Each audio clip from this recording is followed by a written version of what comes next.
The news at 5 begins with the latest on President-elect Donald Trump's transition into the White House. Thank you for joining us on WUSA 9 and streaming on WUSA 9 Plus. I'm Leslie Foster. And I'm Lorenzo Hall. So here are 3 things you need to know right now about Trump's second term. First up, the president-elect nominated former Arkansas Governor Mike Huckabee to be the U.S. ambassador to Israel. In a statement, Trump wrote, White Mike will work tirelessly to bring peace to the Middle East. We've also gotten word that Trump is expected to nominate Florida Senator Marco Rubio for Secretary of State once in office. And lastly, South Dakota Governor Kristi Noem is expected to lead the Department of Homeland Security under the Trump administration. We're just 69 days away from the presidential inauguration, and today D.C. officials gave us an update on the security that is in place. Yeah, Police Chief Pamela Smith says she is close to meeting her goal of getting an additional 4,000 officers to support D.C. police, and Mayor Bowser says she's likely to call in the National Guard on January 6th. Our Rafael Sanchez Cruz is live outside of the Wilson building with more tonight. And Rafa, we know the Bowser administration says they're already in talks with the Trump transition team. What more do we know? They are, Lorenzo. Still no clear number of how many people could come to D.C. for the presidential inauguration. But tonight, Mayor Bowser also addressed those concerns about D.C.'s future under a second Trump administration.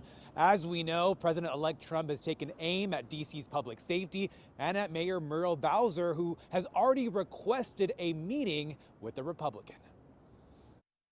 The district has a home rule, and the Congress could change it.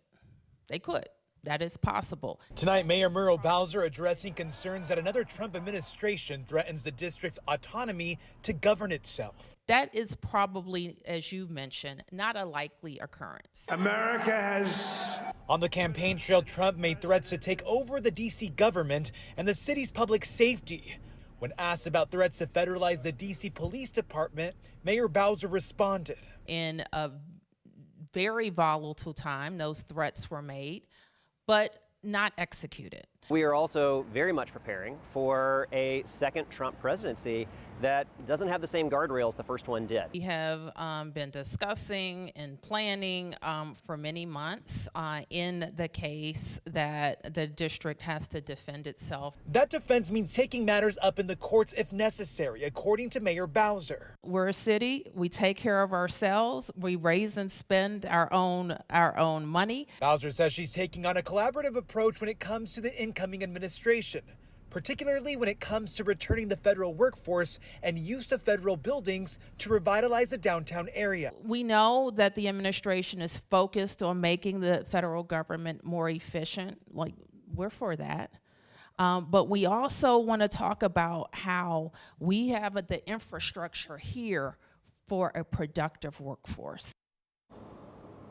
And Mayor Bowser was also asked if she would consider painting over the Black Lives Matter mural that's located right in front of the White House if President-elect Donald Trump asked her to. She says it's not a conversation that she's had, so she didn't want to comment on it. Still a lot of what ifs, including when that meeting with President-elect Trump and Mayor Bowser could happen.